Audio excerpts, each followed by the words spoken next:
नमस्कार दोस्तों, ocean network में आपका स्वागत है। मैं हूं ओमकार चौधरी। बिहार में करारी शिकस्त के बाद से राहुल गांधी और उनके पूरे खेमे में, और जब मैं पूरे खेमे की बात कर रहा हूं तो जो उनके भांड हैं, जो उनकी प्रशस्ति करते रहते हैं, जो उनमें प्रधानमंत्री की छवि खोजते रहते हैं, और जो दिन रात प्रधानमंत्री नरेंद्र मोदी के खिलाफ एक मुहिम छेड़े हुए हैं, उनकी प्रतिक्रियाएं इन दिनों देखना, सुनना, उनके चेहरे के हाव भाव आते हुए जाते हुए देखना बहुत दिलचस्प है, बहुत दिलचस्प है। कुछ के नाम लेता हूं और कुछ के कमेंट में साझा करता हूं आपसे। जैसे राजदीप सरदेसाई, इन दिनों उनका राहुल गांधी से लगभग मोहभंग की स्थिति है, मोहभंग हो गया है। वो आजकल प्रधानमंत्री नरेंद्र मोदी की तारीफ कर रहे हैं, और क्यों कर रहे हैं जरा इसको भी बताएंगे। लेकिन उनका कहना ये है कि जिस तरह प्रधानमंत्री नरेंद्र मोदी भारतीय जनता पार्टी की पूरी लीडरशिप, जिनमें अमित शाह से लेकर के और जो राज्यों के मुख्यमंत्री हैं और जो उनके संगठन के पदाधिकारी हैं, वो जिस तरह पब्लिक के बीच में जाते हैं, जिस तरह फूल प्रूफ रणनीति बनाते हैं और जिस तरह जीत दर्ज करते हैं, उससे राहुल गांधी और उनकी टीम कुछ भी नहीं सीख रही है। उनसे पूछा गया कि क्या बिल्कुल ही कनेक्ट नहीं है राहुल गांधी का, तो उनका कहना था कि नहीं नहीं, वो भारत जोड़ो तोड़ो यात्रा जब वो कर रहे थे, भारत जोड़ो यात्रा कर रहे थे, उस समय उनका पब्लिक से कनेक्ट था, लेकिन उसके बाद वो गायब हो गए। जैसे बिहार में 16-17 दिन की उन्होंने एक यात्रा निकाली और उसके बाद गायब हो गए। इसका कोई फायदा नहीं होता है। आरती जैरथ आमतौर पर कांग्रेस की समर्थक मानी जाती है, वामपंथन है, इंडियन एक्सप्रेस में बड़े पद पर रह चुकी हैं, लंबे समय तक चीफ ऑफ ब्यूरो रही हैं, स्पेशल कॉरेस्पॉन्डेंट रही हैं। उनका एक लेख छपा है जिसमें उन्होंने कहा कि भारतीय जनता पार्टी को चुनाव जीतना आता है।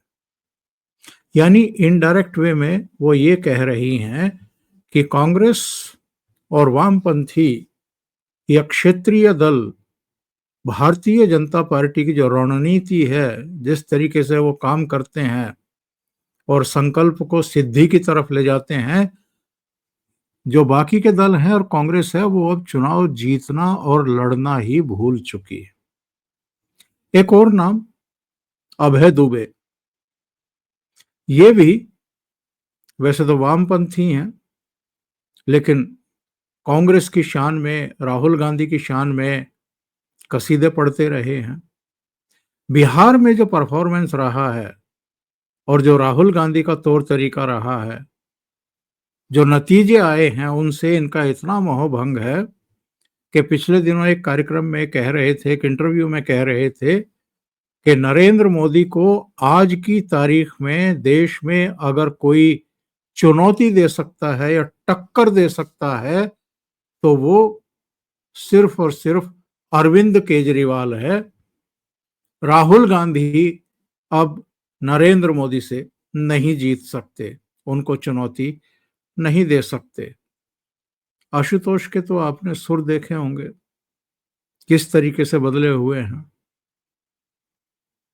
उन्होंने तो चुनाव नतीजे आने के बाद ही ये कहना शुरू कर दिया था, बैक गियर में लग गए थे कि हम चूंकि पूर्वाग्रहों से ग्रस्त हैं, इसलिए हम भारतीय जनता पार्टी के प्रभाव को, उनके परिश्रम को, उनकी नीतियों रणनीतियों को दरकिनार करके कांग्रेस के और वामपंथियों के पक्ष में माहौल बनाते रहते हैं, और उन्हीं की जीत के दावे कर बैठते हैं, जो कि एक बड़ी गलती है पत्रकारिता के लिहाज से भी और वैसे भी। ये आशुतोष का बयान था। कई दूसरे लोग आज तक में जो कांग्रेस पार्टी कवर करती हैं, मौसमी, पिछले दिनों एक कार्यक्रम में उन्होंने कांग्रेस के ही किसी दूसरे नेता के हवाले से एक बात कही। उन्होंने कहा कि राहुल गांधी आजकल बड़े बेचैन हैं और उनका ये कहना है कि हमें बस एक राज्य में जीत चाहिए और उसके सहारे हम 2029 में नरेंद्र मोदी की सरकार का तख्ता पलट देंगे, यानी 2029 के लोकसभा चुनाव में उनको हरा देंगे। अगर राहुल गांधी ने ये बात कही भी है किसी के सामने, तो अगेन मैं कहूंगा कि इससे बचकानी बात और कोई हो नहीं सकती है, क्योंकि राहुल गांधी ये ना जानते हों कि वो इस देश के कितने राज्यों से बिल्कुल एकदम साफ ही हैं। उत्तर प्रदेश जहां से 80 सीटें आती हैं, वहां अखिलेश यादव का कंधा मिलने के बावजूद और 2024 के चुनाव में दुनिया भर के गलत बयानी करने के बावजूद कांग्रेस को 80 में से केवल 6 सीटें मिली। जितनी भी सीटों पर वो लड़े, और समाजवादी पार्टी को 37 सीटें मिली, यानी 43 सीटें इनको मिली। अब देखिए, पश्चिम बंगाल में सिर्फ एक सीट मिली थी 2024 में। तमिलनाडु में जहां ये डीएमके के साथ मिलकर लड़े, उनके कंधों पर सवार होकर के चुनाव लड़े, वहां कुछ सीटें मिल गई। जो बड़े राज्य हैं इस देश के, बिहार में आप देख लीजिए, महाराष्ट्र में आप देख लीजिए, महाराष्ट्र में फिर भी इनको 13 सीटें मिल गई थी। लेकिन पिछली बार कितनी मिली थी 2019 में? एक सीट, चंद्रपुर वाली। तो इनका अलग अलग राज्यों में एक तरीके से सुपड़ा साफ है, और ये ख्वाब देख रहे हैं किस बात का, कि बस किसी एक राज्य में अगर कांग्रेस जीत जाए, तो ऑलरेडी आप 3 राज्यों में जीते हुए हैं। हिमाचल में आपकी सरकार थी, कर्नाटक में आपकी सरकार थी, तेलंगाना में आपकी सरकार थी। तो आपने क्या किया, क्या कर लिया आपने लोकसभा चुनाव में? और लोकसभा चुनाव से पहले आपकी तेलंगाना में और कर्नाटक में सरकार बनी, हिमाचल में उससे पहले बन गई। तो कहने का आशय ये है कि राहुल गांधी ख्वाबों में जीने लगे हैं, जीते हैं। अभी जिन लोकसभा चुनाव के बाद जिन 6 राज्यों में चुनाव हुए हैं, वहां पर आप कांग्रेस का परफॉर्मेंस देख लीजिए कितना खराब रहा है। जम्मू कश्मीर में केवल 6 सीटें, हरियाणा में कह सकते हैं कि उनकी 37 सीटें आ गई, महाराष्ट्र में कुल 16 सीटें, झारखंड में 16 सीटें, दिल्ली में खाता ही नहीं खुला, और अभी बिहार में 6 सीटें। खुद प्रधानमंत्री नरेंद्र मोदी ने अपनी सभा में कहा था, और बीजेपी मुख्यालय में ही जब जीत के बाद वहां पर एक समारोह था, तो वहां उन्होंने कहा था कि अकेले बिहार में भारतीय जनता पार्टी को जितनी सीटें मिली हैं, 89, उतनी सीटें भी इन 6 राज्यों के चुनाव में कांग्रेस पार्टी को नहीं मिली है। मैं देख रहा था, ये जोड़ 81 बैठता है, यानी 6 राज्यों में कांग्रेस की 81 सीटें और अकेले बिहार में भारतीय जनता पार्टी की 89 सीटें। तो ये तो कांग्रेस की हालत है। तो कहने का आशय ये, अभी नीरजा चौधरी का एक लेख में पढ़ रहा था, उन्होंने लिखा कि ये भी कांग्रेस की समर्थक और कम्युनिस्ट माइंडेड है, बहुत लंबे समय तक इंडियन एक्सप्रेस में रही और आजकल भी एडवाइजर की भूमिका में है, सलाहकार की भूमिका में है। इनके लगातार लेख आते रहते हैं, इंडियन एक्सप्रेस में भी और दूसरी जगहों पर भी। एक समय विश्वनाथ प्रताप सिंह की करीबी हुआ करती थी। इनका कहना यह है कि साहब, एक बड़ी चूक नीतीश कुमार को इंडी अलायंस का संयोजक ना बना करके की गई थी। अगर उनको उस समय इंडी अलायंस का संयोजक बना दिया गया होता, जिससे ना बनाए जाने से नाराज होकर के वो वापस भारतीय जनता पार्टी की तरफ चले गए थे। इनका कहना है कि अगर उनको बना देते तो बिहार में आज वो परिणाम ना आते जो आज हुए हैं, आए हैं। कांग्रेस भी खत्म, आरजेडी भी खत्म, वामपंथी भी किनारे लग गए और भारतीय जनता पार्टी जदयू गठबंधन को एक तरफा जीत मिल गई है। यहां भाजपा विरोधी जो गठबंधन था, इसको इंडी अलायंस कह लीजिए, महागठबंधन कह लीजिए, इनकी वही हालत हुई है जो महाराष्ट्र में एमबीए की हुई थी। शरद पवार, कांग्रेस और उद्धव ठाकरे की हुई थी। उनका कहना यह है कि अगर 2027 में और 2029 में भारतीय जनता पार्टी के विजय रथ को रोकना है, थामना है, तो जो इंडी अलायंस है उसको नींद से जागना होगा।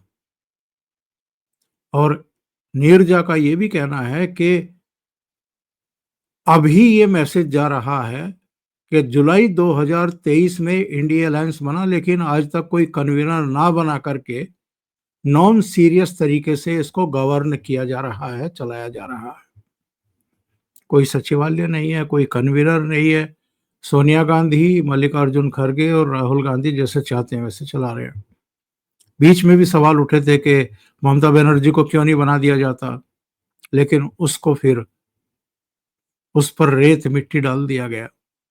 इनका कहना यह है कि अखिलेश यादव चूंकि लोकसभा चुनाव में 37 सीटें लेकर के आए हैं, उत्तर प्रदेश के मुख्यमंत्री रह चुके हैं, अगर इनको इंडी अलायंस का कन्वीनर बना दिया जाए, घोषित कर दिया जाए, तो 2027 के चुनाव में भी उत्तर प्रदेश में समाजवादी पार्टी और कांग्रेस गठबंधन को फायदा मिलेगा, भारतीय जनता पार्टी को रोकने में मदद मिलेगी, एक माहौल बनेगा, अखिलेश और कांग्रेस के कार्यकर्ताओं का मनोबल बढ़ेगा, एक नया समीकरण भी बन सकता है और 2029 में भी नरेंद्र मोदी का विजय रथ उत्तर प्रदेश में और कुछ दूसरे राज्यों में रोकने में मदद मिलेगी। ये किसका कहना है? नीरजा चौधरी का। यानी हताश निराश है पूरा पूरा खेमा। योगेंद्र यादव जो हरियाणा में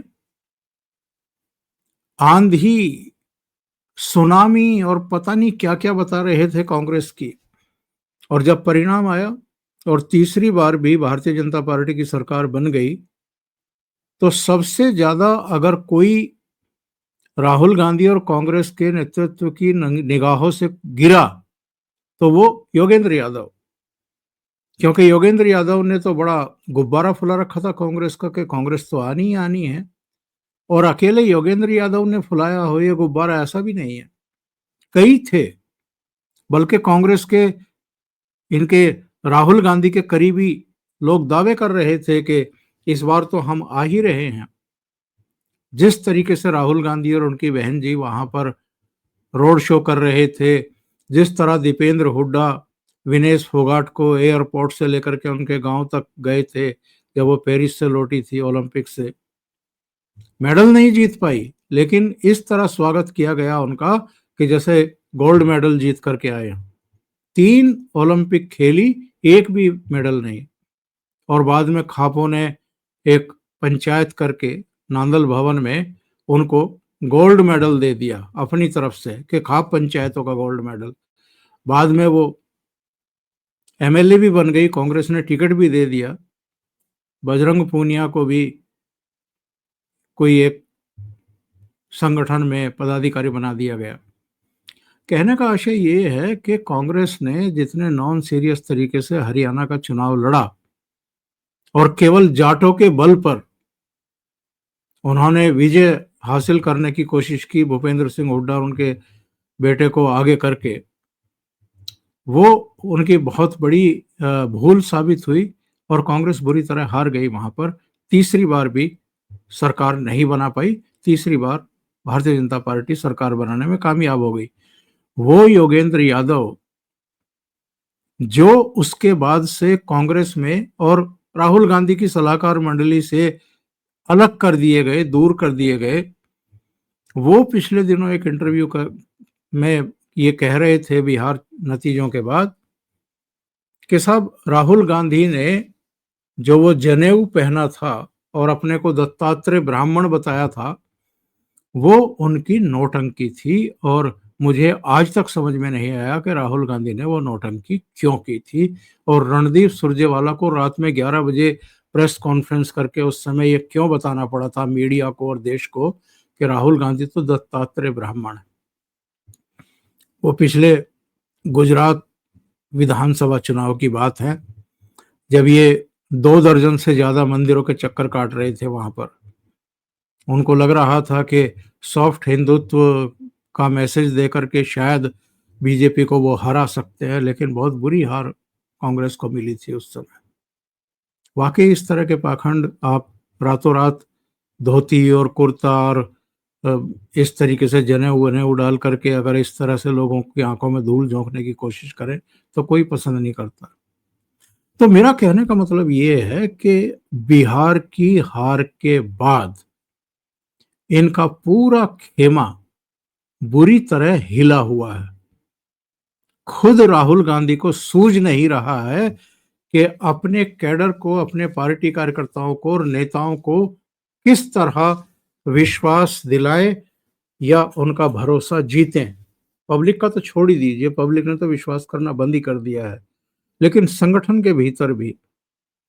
तो इसलिए आजकल एसआईआर का विरोध करने के नाम पर अभी 1 दिसंबर से पार्लियामेंट शुरू हो रही है, उसको रोकने की तैयारी चल रही है। वही धरने, प्रदर्शन, बैनर, प्ले कार्ड, वो नारेबाजी, सब मीडिया में बाकी मुद्दों को वॉश आउट करने के लिए और इससे ध्यान हटाने के लिए कि बिहार में क्या हुआ है। और भीतर पार्लियामेंट को भी नहीं चलने देना, बाहर तमाशा करना, उसकी तैयारी। और फिर 14 दिसंबर को रामलीला मैदान में रैली की तैयारी। ये सब हो रहा है। लेकिन इनके अपने जो इनको चाहते थे कि वो प्रधानमंत्री नरेंद्र मोदी का मुकाबला करें, वो अब राज्य दर राज्य जो चुनाव परिणाम आ रहे हैं उनसे बहुत निराश भी हैं। और राहुल गांधी का जो तौर तरीका है कि 10 दिन लगाओ किसी राज्य में, उसके बाद गायब हो जाओ, मलेशिया में पाए जाओ या लैटिन अमेरिका के देशों में पाए जाओ, 2-3 देशों में, और उसके बाद फिर गायब हो जाओ। इससे ये उनके समर्थक, उनके भांड भी अब बहुत हताश और निराश दिखाई दे रहे हैं। लेकिन सबसे दिलचस्प पता है क्या है? मौसमी सिंह का बयान, जो कह रही हैं कि राहुल गांधी ने किसी अपने करीबी से कहा है कि बस ये जो 5 राज्यों के चुनाव होने जा रहे हैं अप्रैल मई 2026 में, यानी पश्चिम बंगाल, केरल, असम, तमिलनाडु और पुडुचेरी, इनमें से बस कांग्रेस किसी एक राज्य में अगर जीत जाएगी तो 2029 में वो नरेंद्र मोदी का तख्ता पलट देंगे। यानी उनको भीतरी तौर पर अब ये यकीन होना बंद हो गया है कि कांग्रेस उनके नेतृत्व में कोई राज्य का चुनाव जीत भी सकती है। अभी के लिए इतना ही। बहुत बहुत धन्यवाद। अगर आपको ये चैनल और इसके कंटेंट पसंद आ रहे हैं तो लाइक करें, कमेंट करें, वीडियो को शेयर भी करें। अभी तक अगर आपने ये चैनल सब्सक्राइब नहीं किया है तो सब्सक्राइब कर लें और साथ में लगे बेल आइकॉन को दबा दें ताकि आगे आने वाले वीडियो और उनके नोटिफिकेशन आप तक पहुंचते रहें। बहुत बहुत धन्यवाद। नमस्कार।